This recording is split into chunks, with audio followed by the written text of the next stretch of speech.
弟兄姊妹平安，今天是2024年的12月6号。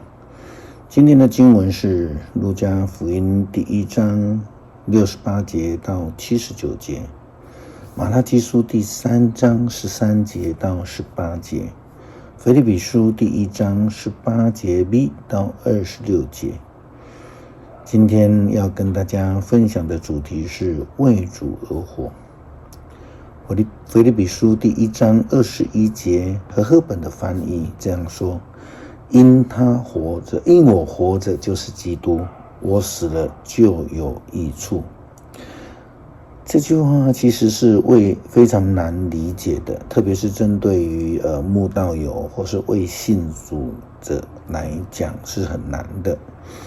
那希腊文的原文在基督的前面并没有任何的介系词，在英文的翻译 KJV 翻译的时候加上了一个 is， 所以就变成了 to live is Christ， 活着就是基督。在新的翻译 NRIV 的翻译改成了 For me, life finds all of its meaning in Christ。 这和现代中文译本的翻译比较接近。中文现代译本说，因为对我来说，我活着是为基督，死了更有收获。为基督而活着更有意义，死了就有益处。马拉基书第3章13节到18节，先知他传达了上帝的话，提到以色列人忤逆上帝的事情。他们说侍奉上帝是没有好处的，这与保罗说的为基督而活，死了就有益处，这是完全相反的意义。马拉基书这样说道：上主说，你们毁谤我，你们却问我们怎么毁谤你呢？你们说侍奉上帝是没有好处的，遵守他的命令或向上主万军的统帅表示我们的懊悔有什么用呢？照我们看，骄傲的人快乐，作恶的人兴旺。他们试探上帝，竟然得以逃脱惩罚。那时敬畏上主的人彼此谈论，上主留意听他们的话。在他面前有一卷纪念册，记载着敬畏并遵从上主之人的名字。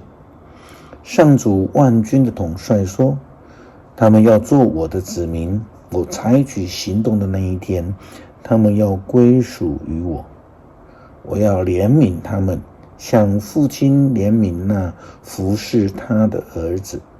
那时我的子民将再一次的看出义人和恶人的遭遇有什么不同，服侍我和不服侍我的人有什么差别了。基督徒应当为主而活，这是当然不在话下了。不但如此，我们还要能够成为像保罗所说的，成为活祭。腓立比书第1章18节 B 到26节，保罗的书信这样劝勉当时候的基督徒。保罗说，我还要继续高兴，因为知道借着你们的祷告和耶稣基督的灵的帮助，我一定会恢复自由。我迫切期待和盼望的是，我不至于在责任上有所亏负，反而能时时刻刻具有充分的勇气，尤其是现在，无论生死，用整个的我来荣耀基督。对我来说，我活着是为基督，死了更有收获。可是如果我活着能够多做一些有益的工作，那我就不晓得应该要怎么选择了。我处在两难之间，我很愿意离开这世界，去跟基督在一起，那是再好没有了。可是为了你们的缘故，我更该活下去。对这一点我深信无疑。我知道我还要活下去，而且要继续跟你们大家在一起，帮助你们在信仰上更长进，更有喜乐。目的是我跟你们再见面的时候，你们在基督耶稣里将更加以我为荣。保罗他以自己为例，好像落在这个两难之中了但事实上他非常明白地表达一件事情，就是无论为主而死都有利益，为主而活更是一件荣耀喜乐的事，是基督徒应当有的基本生命态度。路加福音第1章68节到79节，让我们歌颂主以色列的上帝，他眷顾他的子民，释放了他们。他从他的仆人大卫中为我们兴起一位全能的救主。古时候他借着圣先知们说过，他要拯救我们脱离敌人，摆脱一切恨恶我们的人的权势。